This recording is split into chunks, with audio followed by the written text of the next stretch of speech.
All right. Well, welcome into this episode of the PWHL Puck Drop Podcast. And as you can see, if you're watching on the screen, or if not, I'll just tell you we have a special guest today, Liz Schepers from the Minnesota Frost. She's joining us from Minnesota. Welcome in, Liz. Yeah, thank you for having me. You are so welcome. And just want to, yeah, kind of check out where you are at home in Minnesota. What part of the city or area are you in? And is that your permanent base? Yep. Minnesota's home base for me. I live out in Eden Prairie, so a little bit outside of the cities, but yeah, it's been a great spot. Great. And have you spent most of the summer there as well? Did you get some traveling in? I did get some travel in. Yeah, it's kind of been the benefit of what's felt like a really long off season is, Yeah. June and July we got to kind of bounce around a little bit. So, took a trip up to Alaska with some of my college teammates. Been back and forth from cabins and things like that. So, before we really, settled down for the off season training, I was able to kind of go have a little bit of fun. But yep, Minnesota's the home base, so it's been Yeah. nice. Yeah, that's great. And yeah, like you said, I think especially right now when we see a lot of other, leagues starting up and college hockey and the NHL and so on, I think everybody's getting really anxious to get going. Are you finding it that way as well? Yeah, absolutely. We've been skating with kind of any local pro that's in the area. You definitely feel the last couple weeks the intensity start to ramp up and everybody kind of getting that itch to get back into game mode. Especially with the college hockey season starting. It's Yeah. kind of flipping a switch for us and we're definitely ready to get back to it. Yeah, yeah. Well, training camp isn't too far off. We're ramping up our coverage here to find out what people are up to and really looking forward to it. So, I didn't want to talk too much about, last season, but just, we have to address, of course, that the Minnesota Frost, of course, are the Walter Cup champions, and congratulations. Is it okay to ask here about we've seen the Cup make appearances at baseball games and various family members and home arenas and things like that. Could you tell us a little bit about what you did on your day with the Cup? Yeah, it's been an awesome summer. We've seen the cup all over the map, it seems like. I brought it home, my hometown, Mound, Minnesota. It's a small town, small community, so it was really awesome to bring it back where everything kind of started for me and share that with the community and really put an emphasis on making it accessible to the youth teams, the high school teams that I do a little bit of work with. So yeah, it was a special day, a lot of family, a lot of friends around, and felt like a really long day, but at the end of it, it was Right. done in a flash, and all of a sudden, the cup's on to the next person. But definitely special and memories that hopefully that community is gonna have for a long time. Yeah, that's great. I'm sure it's inspiring for the young players and girls especially to see that and see what's possible now. And we wanted to just find out about your dog Rookie. I think he was able to, see the cup, and he has a bit of a social media presence.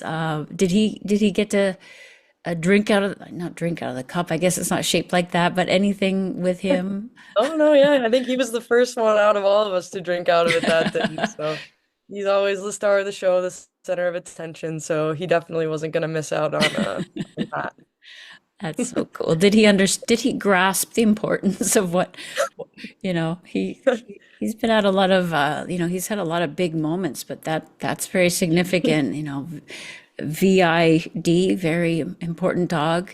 Yeah, seriously. I don't think he grasps the importance of anything other than himself and his schedule right now, but maybe one day he can appreciate it. Yeah, yeah. And as I said, we've had dogs. I try to, find out players' pets and family, especially their dogs, and try to spotlight them. So he's not available now. He might be, chilling in the next room, as you said, maybe not Yeah. like quiet enough, but I'll put some. Rookie's not media trained, so we have to worry on that this season and maybe maybe he can make some appearances. Yeah, that would be so nice to see him hanging around the arena. But yeah, you Yeah. gotta, it's difficult to wrangle your hockey equipment and have a dog on hand for sure. Get him some credentials. Exactly. Well, the other awesome thing about you, and the reason that not only will the team go down in history as the first champions, but you, Liz Schepers, are in the record books as scoring the Walter Cup winning goal. And I just watched the replay of it because I remembered the game. I remember that it was scoreless into the second period of game five in Boston, and just a great playoff series. And I'll let you describe it, but it looked to me like Sydney Brought kind of skated in and maybe whiffed or just didn't get the puck at the net the way Aaron Frankel expected. Can you describe that goal in the moment and now with perspective? Yeah, for sure. I mean, as you said, it was a great play by Sid. I think maybe she did bobble it or mishandle it a little bit, but her composure and poise to stick with it, when it seemed like everything else was a little bit chaotic and, make a play to get it back to the net. I just knew I had to go to the front of the net and kind of be there in case anything happened, and got a little bit of a nice bounce because as it went off stick, post, shin pad, whatever, Yeah, found its way back in the net. And I think that's, was a huge swing in the game. Just kind of waiting for that first one to go, and then we could all yeah, take a little bit of a deep breath and settle in. And yeah, we really didn't look back from that moment. So definitely one I'll remember forever. yeah, yeah. I'm sure it's etched in your memory bank. And what's interesting too is, you were drafted out of Ohio State to your hometown team and had a good season. And then in the playoffs, and this is something that you'll often see, like the game kind of ratchets up or the intensity or the physical play. And so in the season, you had no goals but three assists. And then in the playoffs, 10 games, you had, of course, that one goal, four assists for 5 points overall. Did you feel like, did you expect to be a playoff performer? Was that something that surprised you that kind of took it to another level? Because you certainly did. I think you were really, really noticeable in all of the games that your team played. Well, thank you. I think I want to expect that out of myself every game, regardless of where we are in the season. So definitely like a little disappointing, I guess, with production in the regular season. And it was nice to kind of feel like I broke through a little bit in the playoffs. I think I can attribute that a lot to being in big situations, all throughout my career in college and having good playoff runs and being on teams that are expected to perform. But yeah, I think our whole team really kicked it up because of how we finished the regular season, went into the playoffs with a clean slate, just saying this is anybody's to take. And, um, we really put the pedal down there when it mattered most. And, um, yeah, I think you also need to count on that depth production when you're in the playoffs and getting into those big games because you see so many times, top two lines, top players really cancel each other out or do their best to kind of negate, what the other team is doing. And you Right. got to rely on that depth. And a lot of us, pulled through. Yeah, you sure did. I guess technically it was considered the third line, but yeah, it was really interesting to me to see that parallel to what you see. I guess not surprising, but as you said, the top players, are definitely checked very closely. So sometimes those role players or depth players can really, have a chance to break out offensively. So congratulations on that. If you're watching the video, folks at home, I'll put a replay there of the goal. It was just a great hockey play. Go to the net, and yeah, it ended up. Sydney got it there, and Franco was way out, expecting kind of something different, and there you were, cashed in, and on you went and raised the cup. So the Minnesota connection for you is obviously a big thing. You did go to Ohio State. Is that the only time that you played hockey outside of your home state? I know you played for the Whitecaps, and yeah, I'm wondering about where else you've played or how good it feels to stay close to home. Yeah, so I born and raised in Minnesota, played all my youth high school hockey in the Mount West Tonka organization. Um, and that's something I'm super proud of. And then had the opportunity to get away from home a little bit and see what else is out there. Went to Ohio State, spent 5 years there, and it was, the time of my life. And really fortunate playing in the WCHA to also come home a lot and be able to play in front of friends and family and all those big games here in Minnesota. And then, when the time came to leave Ohio State, fortunate enough to play with the Whitecaps, and that was really important for me to come back home. Over the 5 years I was in school, I spent the majority of it in Columbus and, summers and training and all that. And my life was really there for 5 years, and you miss out on a lot when you're away from home. And, my family is super close and super important to me. So that was a point of emphasis. And then obviously when everything happened with this league starting up, really didn't know what was going to go on with the draft, and just again really fortunate to land back here in Minnesota and make it my home still. Yeah, yeah, I mean, all well deserved, and I'm sure draft day was a little nerve-wracking, but you did get selected by Minnesota. Not a coincidence. There were a lot of Minnesota natives selected, and the team really does have that identity. I mean, is that a nice connection feeling that, you've got I didn't look up the number, so apologies there, but there are at least, five, six, seven Minnesota natives, and then an American identity as well. Is that does that make it feel special as well that it is such a Minnesota and the frost? I mean, it couldn't be more Minnesota really in that way. Yeah, it's definitely something that we leaned into for sure. I think with the way we started last season too, I think that kind of familiarity we all had with each other really helped us out of the gate, Yeah, um, starting the way we did. And yeah, it's super cool to come back and play with girls that, maybe you played with when we were 12 years old, and we're just really familiar with each other. And obviously played a lot of these girls in college as well. There's a huge WCHA right. presence on our team as well. So we have that mutual respect. We know what each other brings to the table and how we can bring the best out of each other. And yeah, it's been really cool, really special, and that will hopefully continue to kind of be our identity. Yeah, yeah. So let's look into season two coming up here. I just want to get your impression of the name and logo because we have to ask everybody as we go into this. It was probably the biggest event of the off season. What are your thoughts on the Frost name and logo? And we'll get the jerseys here, hopefully. But what's your impression? Yeah, it's super exciting. First, it's like really nice to have an answer when somebody asks what your team is called and what all of that. So it's great to have like a name for the face if you, can Yeah. put it that way. I like the Frost. I think it's growing on us. Um, and what they can do marketing wise and like things like that.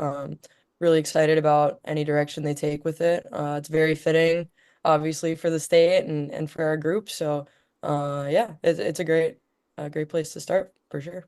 Yeah, and keeping the purple, of course, Yeah. that's I'm glad every team kept basically their main color, but that's important for the identity. And you're staying home at the Excel Energy Center, so there's a lot of continuity. And then if I can ask you about the draft and the incoming players, are you excited to get those folks on board? Any specific players you were excited to see get drafted?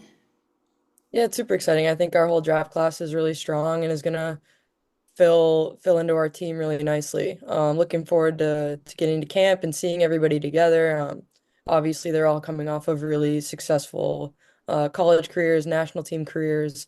That's only going to continue to push our group and make all of us better. So definitely counting down the days to get us all on the ice together. Yeah, you've got of course, a Wisconsin player you're probably familiar with, Britta Curl, playing in the WCHA. And third round was Clara Himlarova from St. Cloud. That's WCHA as WCC. well. Yep. Yep. So, yeah, there's definitely a Midwest familiarity there. And what did you think of all the Ohio State players drafted? Eight in total.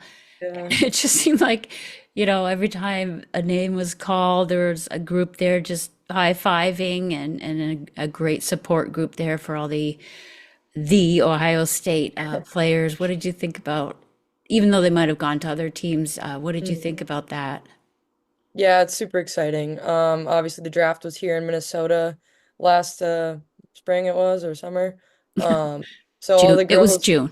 yeah. I know it's all a blur. Yeah. Mhm. So all the girls were in town and we were able to get together and have dinner and Coach Muzz was there and so it was great to see all of them before everybody went their separate ways. So really proud moment for the program and the university and just says so much about the way the program's run. We're really, developing professional athletes and great people as well. So couldn't be more excited for all those girls. I know they're gonna kill it and Yeah, yeah. It's yeah. just great to see from the team. Yeah. Do you, I mean, I know Sophie Jakes joined your team, which was probably pretty cool for you. When you see those Ohio State grads on other teams, I'm sure you say hi and then you get to it on the ice. Like, are you getting used to that? Just seeing those familiar faces in different jerseys and things like that? Yeah, it's really cool, honestly. When I'm watching the games that I'm not playing in, I'm always pulling for them, rooting for them. And it's nice to have a familiar face pretty much on every team in the league. I think we probably do have one, on every team. So it's always fun when you're on the road or have a slower day, to connect with them and touch base. And we're Right. always checking in with each other. So it's a great, support group as well. But yeah, when we're on the ice, it's all business. And they're 3 points on the line. So Yeah. they understand. Yeah, it is. It's fun to see, the background of the players, and as we get into the second season, I think some of the rivalries are really going to come into play. And I was commenting to you earlier about the rivalry with Toronto, as I, cover that team quite a bit and saw that series firsthand. It was a great series. I think your team really, things clicked, and that really, brought you into the championship mode. But do you feel like there are any, sort of built-in rivalries with specific teams or anything that has carried on from the first year that you're looking forward to? Like, I mean, was there anything last season, and do you see anything going into year two? Yeah, I mean, I think with there only being 6 teams, we play each other so often that you get sick of seeing the same people over and over again and bumping shoulders with them. And now there's going to be Obviously 30 games. geographically, yeah, yeah, see each other even more. So, Yep. obviously geographically, it's not like we have, these close rivals, but when you get in the playoffs, that turns up and we definitely expect those playoff rematches to carry a little bit more heat and to be even that more intense. So, that's where rivalries are really built. And I also think having that defending championship target on our back, we're gonna get everybody's best, and they're gonna be playing like the Walter Cups on the line, and we have to match that intensity and be sharp right out of the gate. So, definitely, I think we can expect the intensity to just keep turning up. Yeah, maybe a little extra heat when you go into Boston. I think those fans probably are Mm, gonna, have a chip on their shoulder when they see you coming. And I thought the games last season with Montreal were, there were quite a few 2-1 games for whatever mhm. reason. So that was kind of an interesting rivalry. You two were battling at the top for quite a while in the early part of the season. So yeah, I think a couple of those playoff series, and we'll see if the heat gets turned up. So, anything else you're looking forward to before we let you go? We'll try to, not take up too much of your time, but anything else as far as season two or training camp, when you get started, things like that, that you want to Yeah. let us know or leak? Yeah, I wish I had things to leak. I wish I was on the The in. jerseys, you haven't seen them yet? No. Nothing. No, I'm in the dark. So anxiously awaiting that and just to get more and more details about, the season. We trust that it's only going to continue to get better and better and fan turnout has been incredible. So really looking forward to getting back to the X and in front of our great fans and yeah, just more great hockey. It's been a really special experience and now that we're going into season two, we all kind of have a lay of the land and know what to expect a little bit. And I think that's just going to keep making the product better. So counting down the days. Yeah, definitely. Training camps are starting November 12th, and the mini camp, the is it the 18th or the 20? The Yeah, actual, I think we're playing the 20th and the 21st, I think are our two games. So right, that right, stretch of days. Yeah. right. That's when the three teams in each city. So that'll be when fans actually get to get a glimpse of things. And we're supposed to have the jerseys here by the end of the month, so we'll have something else to talk about right before play gets started. Well, Mhm. thank you so much, Liz. We're gonna let you go. I appreciate all the time. Say hi to Rookie, and we'll see him next time, maybe after he gets, as you said, a little media training. We'll work on it. All right, that's awesome. All right, well, thank you so much. We'll let you go, and just thanks for dropping by the podcast. Have a great season. Congratulations again, and thanks for chatting with us. Yeah, absolutely. I appreciate it. Thank you. All right, bye for now. Yeah. Okay.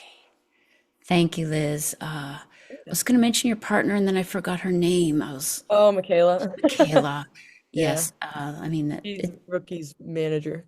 Social media. He runs that agent, show. Yeah. all the appearances go through her. Yeah, that's great. Yeah. I'm happy to see such a nice little family. Yeah. It's great. Is he your only pet? You don't have Yeah. a Yep. cat or anything? Nope, just Rookie. He'll Just be Rookie. he'll be one in December, so coming up. Oh my goodness. Yeah. So Just a little guy. he's allowed to have those puppy moments. And Yeah.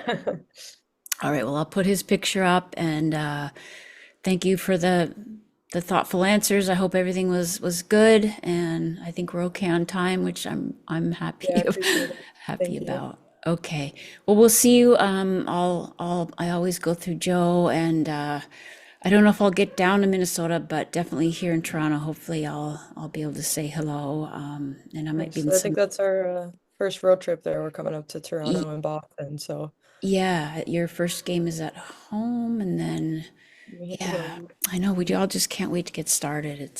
Yeah. It's a difficult, like, hurry up and wait kind of time. Yep. All right, well, thanks again, and I appreciate it, and we'll see you soon. Have a great Yeah, season. of Okay. course. Thank you. All right, bye for now. See ya.